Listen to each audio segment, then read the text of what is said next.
Bienvenue sur Teach, votre émission d'enseignement et de maturité spirituelle. Aujourd'hui, le Seigneur veut encore nous mûrir comme des véritables disciples de Jésus-Christ, en nous donnant davantage d'informations, d'orientation, des directions ainsi que de révélations dans le sujet combat spirituel. Aujourd'hui, on va découvrir il n'y en aura que trois règles d'or dans le combat spirituel. On a récemment appris les choses qu'il faut éviter parce que ce sont quand même des principes importants dans cette guerre. Mais je me suis dit que pour nous rendre encore de meilleurs guerriers du combat spirituel, il y a des choses qu'on doit devoir comprendre. Je les ai appelées des règles d'or. Il y en a certainement plus, mais j'en ai prévu 3. Alors, let's teach. Grandissons ensemble.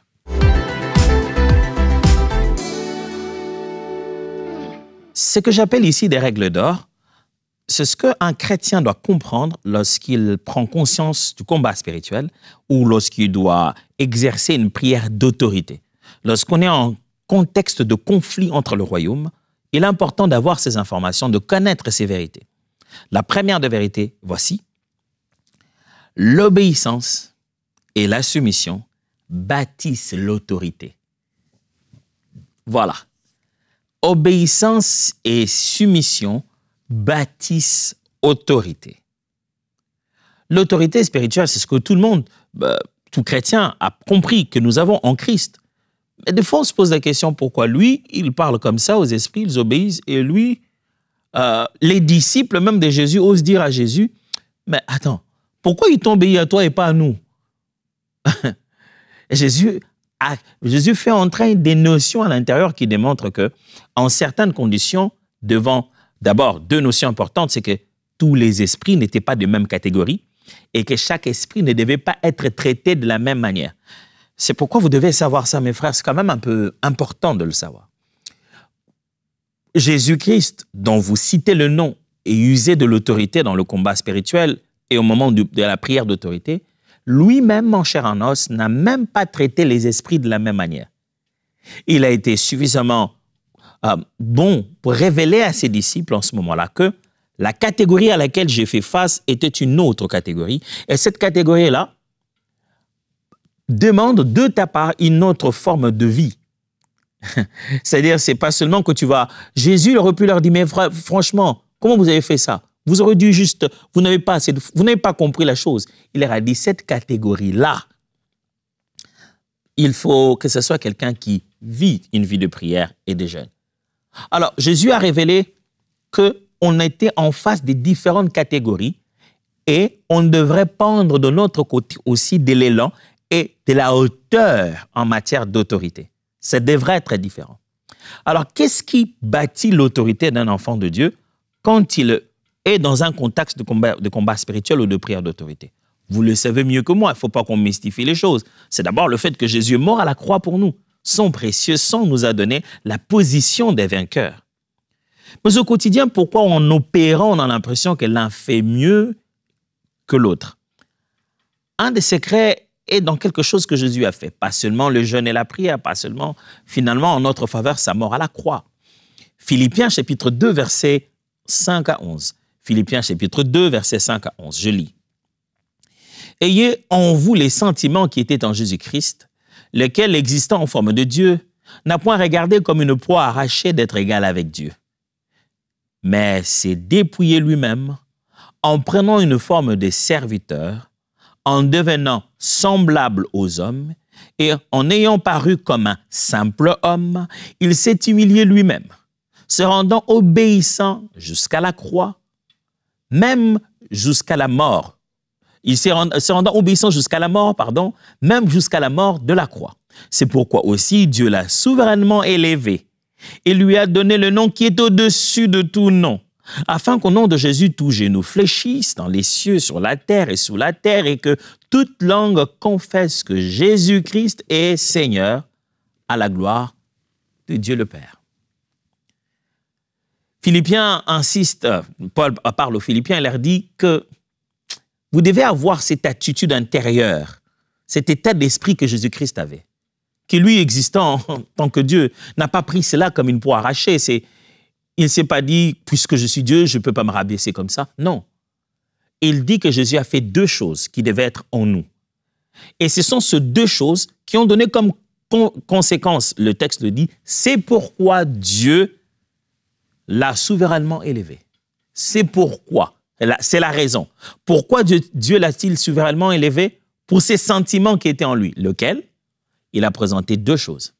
Il dit, il n'a pas pris cela comme une proie à arracher, que d'être égal à Dieu. Il s'est humilié en se soumettant à la volonté du Père. Comment? En devenant obéissant jusqu'à la mort de la croix.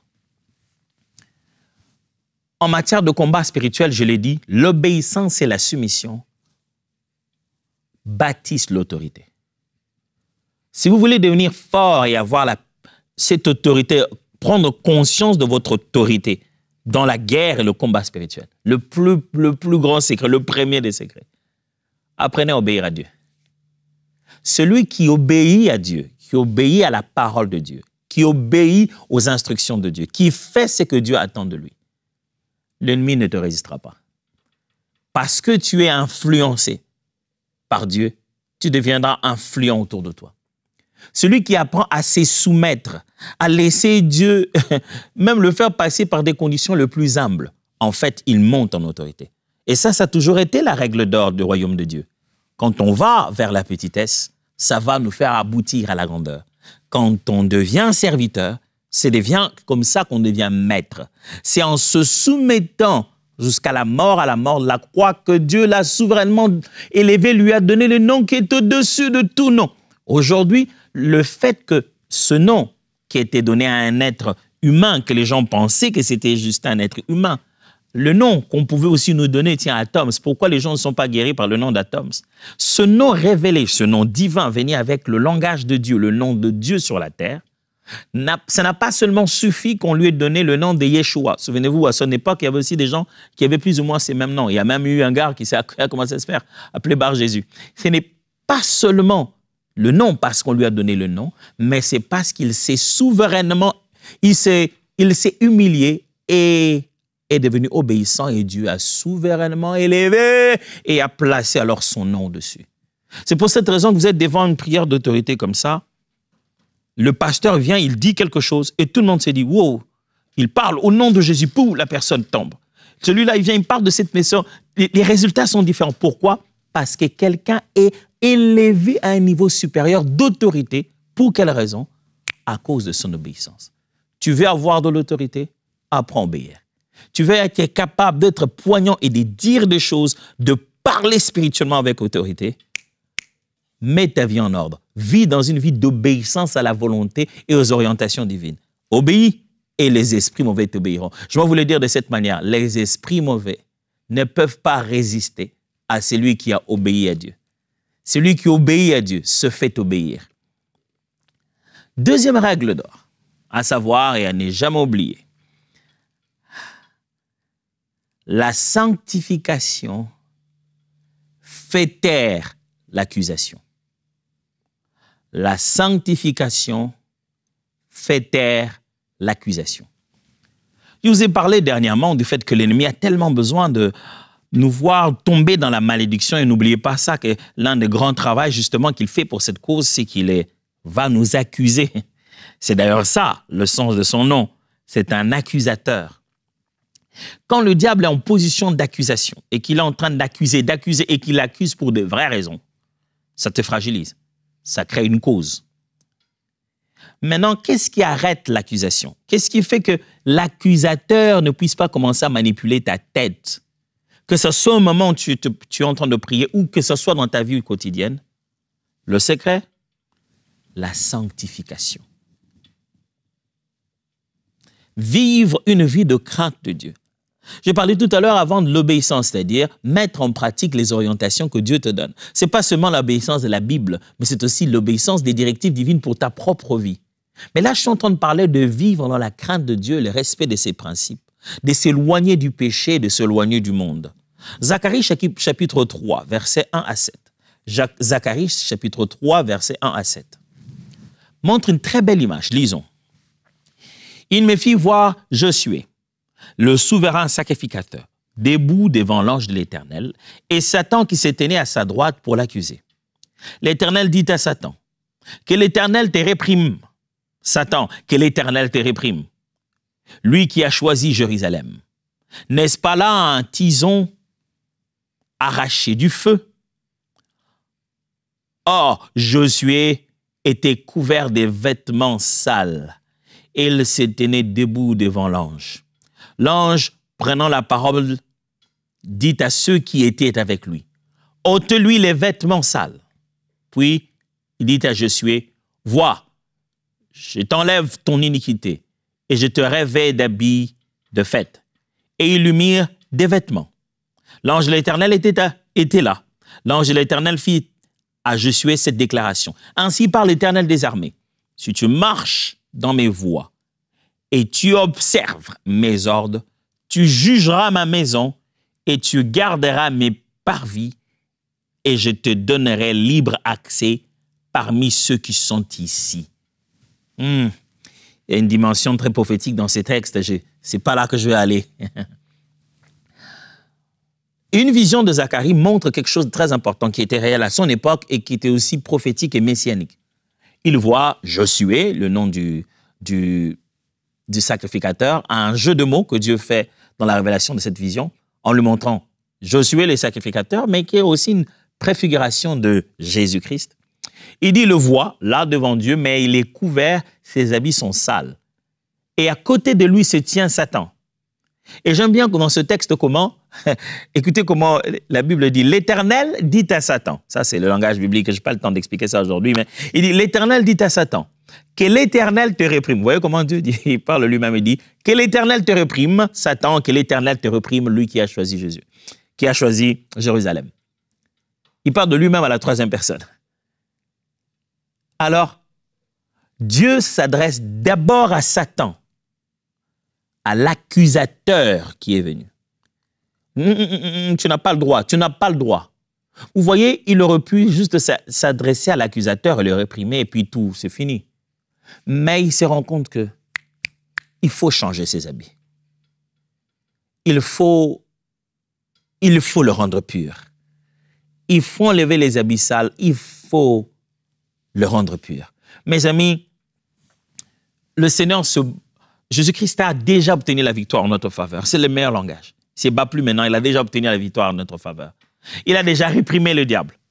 Mais mes amis, il ne faut pas que vous soyez condamnables.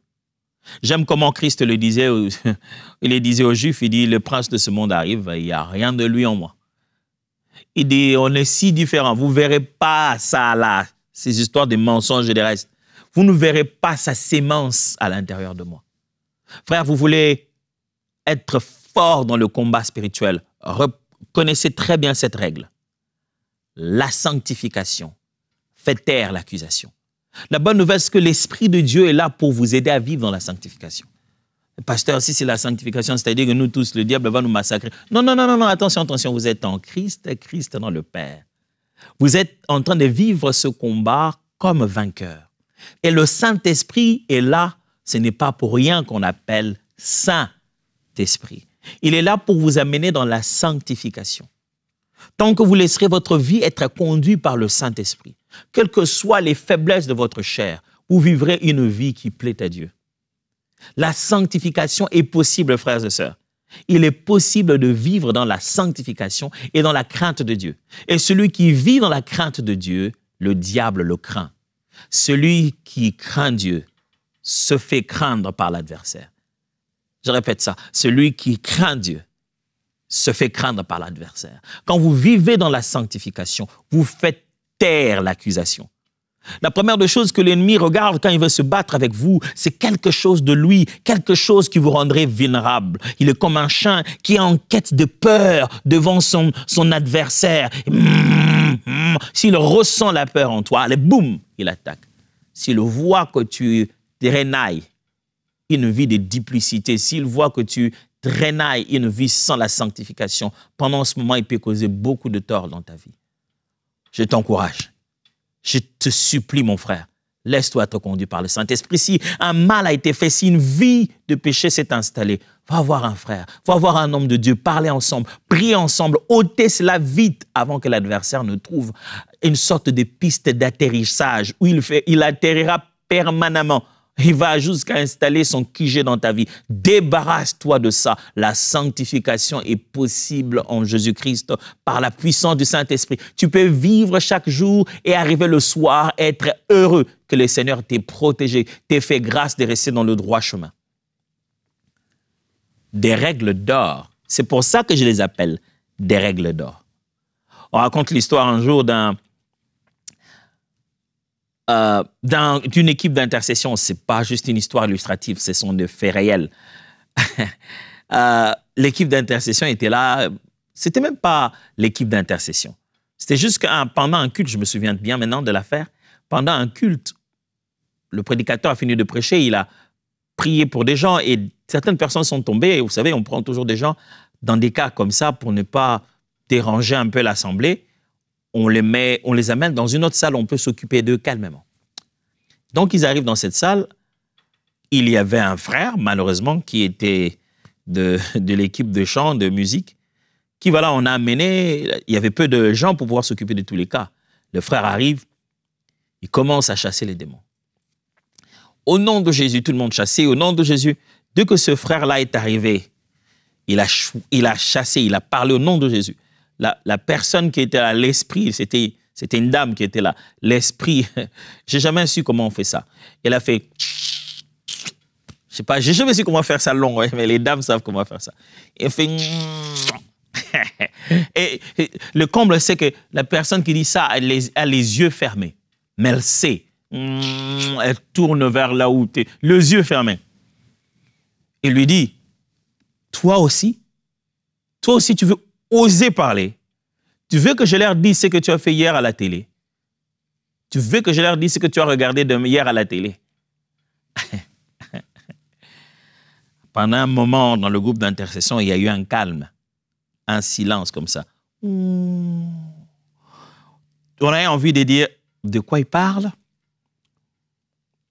Mais le frère était là, seulement dit, tais-toi, tais-toi au nom de Jésus. Au nom de Jésus, priez, priez, priez. Dès que les gens vont juste continuer à prier, le frère a disparu. Après, on est allé voir les frères. Tu as fait quoi hier devant la télé? Oh non, on ne devait pas laisser le diable devenir un formateur de la vie des gens. Bien sûr que non. Mais ce jour-là, cet esprit mauvais s'est plu à humilier cette personne parce qu'il savait qu'en lui, il n'y a pas la sanctification. C'est là que le frère a dû confesser, lui qui était conducteur de louange du jour, qu'eh bien, toute sa soirée, il a passé devant son écran en train de regarder de la pornographie. Bizarre, hein? La sanctification fait taire l'accusation. La troisième des choses pour aujourd'hui, je vous ai promis 3 règles d'or. Les dons de l'esprit dévoilent l'ennemi. Les dons de l'esprit dévoilent l'ennemi. Une chose à savoir dans le combat spirituel, qui est très, très importante, mon frère, ma sœur. Même si tu penses que moi, je ne crois pas aux dons de l'esprit, ou bien moi, je n'ai pas besoin de dons, de manifester des dons de l'esprit, rien que pour ta propre vie, il faudrait savoir que le don que nous avons reçu du Saint-Esprit, les capacités surnaturelles dont nous équipe l'Esprit de Dieu pour glorifier Jésus et montrer que Christ est présent, ces capacités-là, dans ces capacités-là, il y a une dimension qui a pour but de percer la nature spirituelle des esprits. Il y a le don de discernement des esprits. Il y a le don de la parole de connaissance. Il y a le don de la parole de sagesse aussi, même le don des prophéties. Par des différents dons de révélation. Même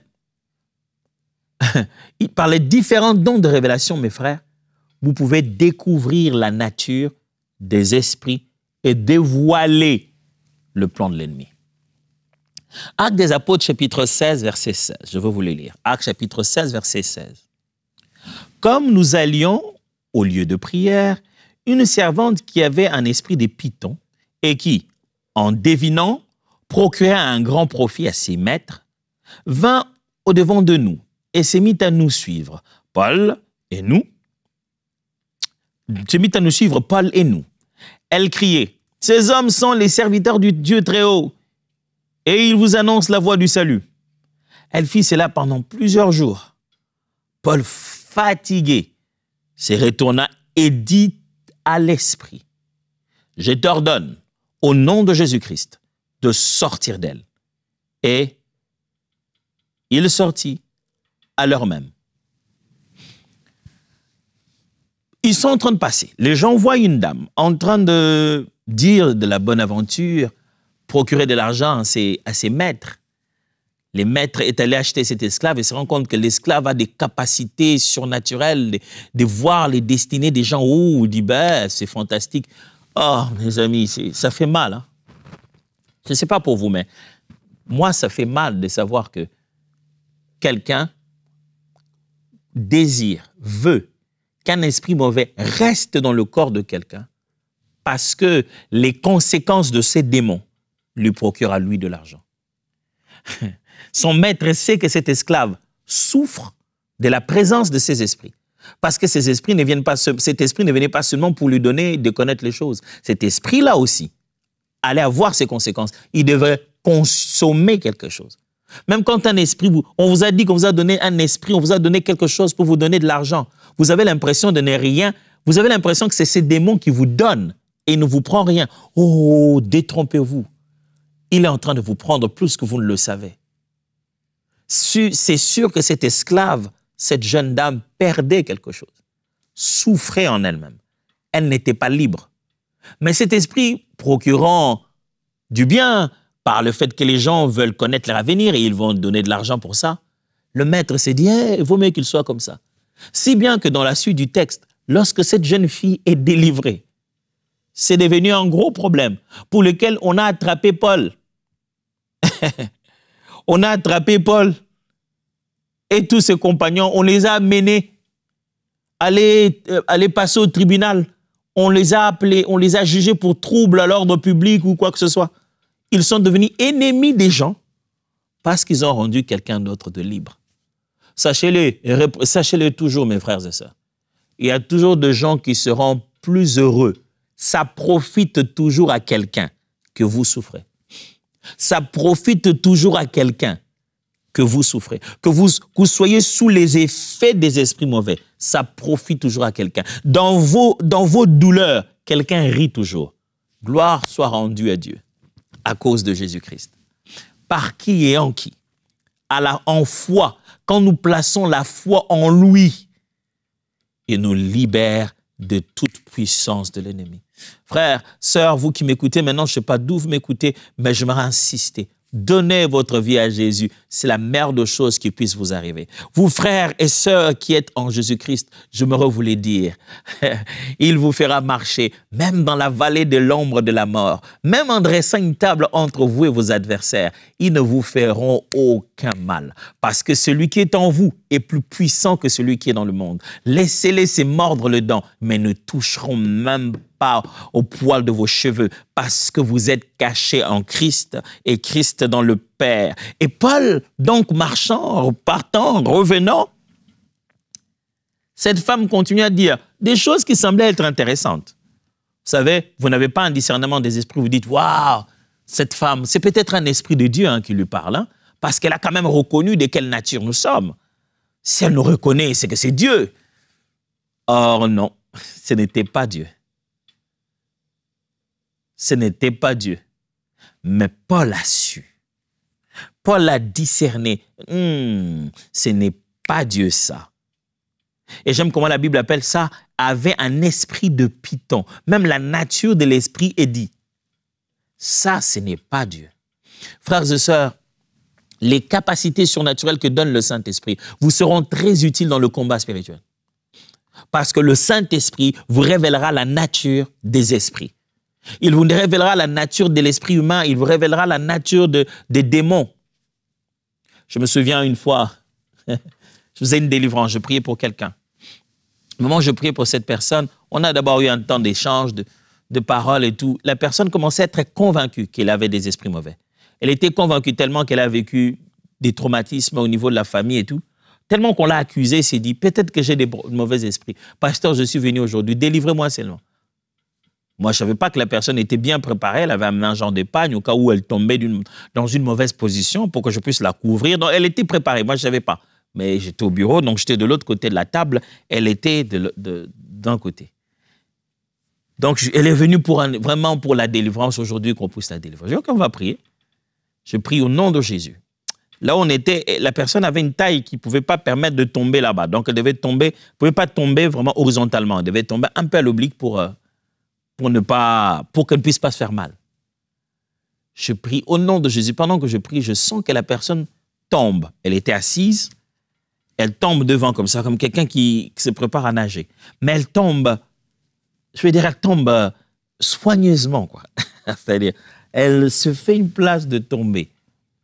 Et c'est là que je découvre qu'il y a même un panne qu'elle avait déjà préparé pour que si elle tombait mal, que je puisse la couvrir. Oh! Je me dis, mais qu'est-ce qui arrive ici? Bon, je me lève de ma chaise, je commence à prier au nom de Jésus. Je ferme mes yeux encore, je prie au nom de Jésus. Et puis le Seigneur me dit, non, ouvre encore les yeux. Et j'ouvre mes yeux. Je la vois vraiment tomber, s'arranger, être vraiment prête pour ne pas être scandaleuse. Et donc, elle est là du genre, comment on fait pour être guéri, pour être délivré? Tomber, je suis déjà tombé, finissons-en. Et puis Dieu me dit, regarde, tu as vu? Je dis, mais c'est bizarre. Elle dit, oui, il n'y a pas d'esprit mauvais. Elle souffre. Demande-la, appelle-la par son nom et demande-la de se réveiller. Je l'ai appelée par son nom, je dis, lève-toi. Elle s'est levée, je dis, assieds-toi, époussière-toi ça. Tu sais que tu n'as pas d'esprit. Il me dit, mais pasteur, il faut qu'il dise ça, qu'est-ce que je vais faire? Le discernement des esprits te donne non seulement la capacité de reconnaître les mauvais esprits en opération, mais aussi l'esprit humain en opération. Ces jours-là, j'étais content, heureux que le Seigneur m'ait parlé. Pourquoi? Parce que j'avais déjà même commencé à chasser en disant au nom de Jésus. Et elle s'est bien à dire, je ne partirai pas, je ne partirai pas. Donc on avait déjà commencé une conversation entre nous, mais au nom des yeux fermés, et c'était une conversation spirituelle. Pendant que c'était une conversation émotionnelle. Donc, j'allais passer toute ma journée et c'était elle qui allait être en train de me dire elle ne partirait pas, elle-même.